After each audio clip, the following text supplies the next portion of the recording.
उसके मन में एक बात आ गई कि मैं बहुत पापी हूं, सत्संग सुनकर या जैसे भी, मेरा उद्धार तो सिर्फ भगवान की करुणा से हो सकता है। और उसने अंदर से भगवान का आश्रय ले लिया। अब उसे तुम पापी नहीं कह सकते हो। भगवान कह रहे हैं साधुरेव समन्तव्या, अब उसे साधु मानो।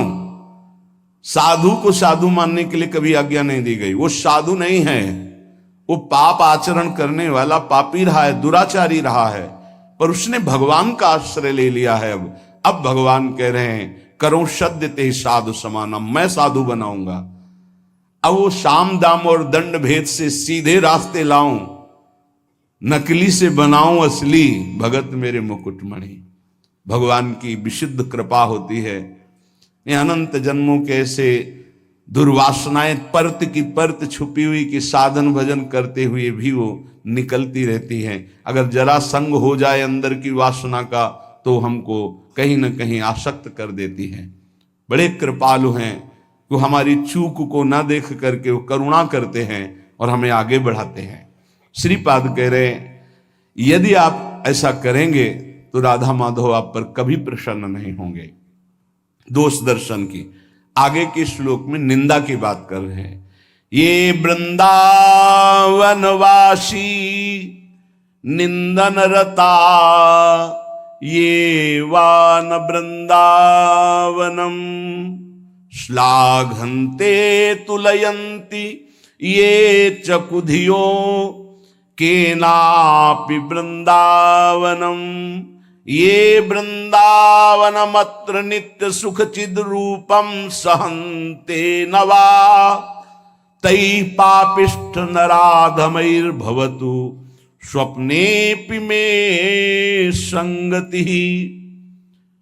जो वृंदावन वासी हैं, जिन्होंने आजीवन वृंदावन वास का नियम ले लिया है, यदि कोई उनकी निंदा कर दे,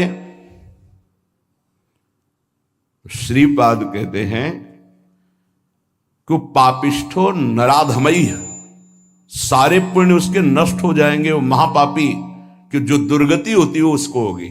नराधमई, वो समस्त मनुष्यों में अधम गति को प्राप्त होगा। वैसे भी सिद्धांत में ध्रुवदास जी ने वर्णन किया है, पर निंदा किए ते आवत नहीं कछु हाथ, मूर्ख पर्वत पाप को ले चल अपने साथ। दूसरों की निंदा करने से हाथ तो कुछ लगता नहीं, और पाप की पोटरी सर पर रखकर नरक जाना होता है। और कहीं भक्तन निंदा तो अति बुरी भूल करो जिनको, भक्तों की निंदा तो भूल कर मत कर देना, कि सुकृत बहु जन्म के क्षण में डारे खोए। एक क्षण में निंदा की भक्त वैष्णव महापुरुषों की, सब सुकृत नष्ट हो गए, सब भाव नष्ट हो गया। यदि कहीं तुमको ऐसा लगता है कि ये गलत है, तो प्रियाजू से प्रार्थना करो कि मेरी दृष्टि पावन कर दो। आपने इनको पसंद किया, आपने स्वीकार किया, आपके महल में रह रहे, पर मुझे दोष दर्शन हो रहा, स्वामिनी मेरी दृष्टि को बदल दो। श्री वृंदावन के वास करने वाले की पूरी जिम्मेवारी प्रिया प्रीतम ले लेते हैं, तो परम बंदनीय और प्रशंसनीय हो जाते हैं। चाहे वो ये क्रूरापि पापिनो न तो सताम संभाष्य दृश्या से। क्यों? क्योंकि अब वो ठीक हो जाएंगे, पक्का ठीक हो जाएंगे। प्रिया प्रीतम बहुत कृपाल हैं।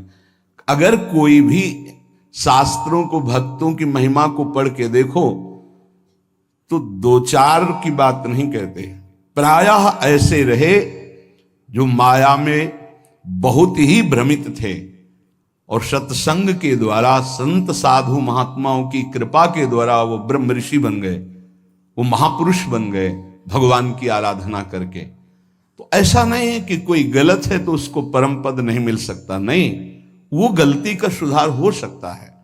प्रिया प्रीतम की शरण में है, सुधार हो जाएगा। बहुत जन्मों का बिगड़ा हुआ मन है। जो मंदबुद्धि वैष्णव जनों की, कहीं के भी वैष्णव हो, चाहे गृहस्थ हो चाहे विरक्त हो, यदि भगवत आराधन परायण है, कभी भी उसकी छिद्रान्वेषण वृत्ति से दोष दर्शन न करे। ढूंढे कौन सा दोष हो सकता है। बहुत सावधानी की जरूरत है। आपका चिंतन आपकी स्थिति से हो रहा है, उनका व्यवहार चिंतन उनकी स्थिति से हो रहा है। तो किसी की स्थिति में जब तक अपनी स्थिति नहीं मिलाओगे तब तक स्थिति का पता नहीं चलेगा। तो ये तो तुम्हें पता है नहीं कि अंतःकरण तदात्म किया, उसकी स्थिति में पहुंचे और बात जान ली। तुम तो केवल देह भाव में स्थित हो, तो देह भाव के अनुसार यदि किसी वैष्णव की, किसी भगत की, किसी बाहरी चेष्टा पर, बड़े बड़े महापुरुषों की बड़े विचित्र लीलाएं होती हैं, उनको समझ पाना बड़ा कठिन है। सत्संग हो रहा है, बीच सत्संग में सत्संग को रोक दिया श्री रामकृष्ण परमहंस जी, और लाओ वो ये पकोड़ा। विवेकानंद जी ने प्रार्थना की कि प्रभु सत्संग में बीच में कई लोगों की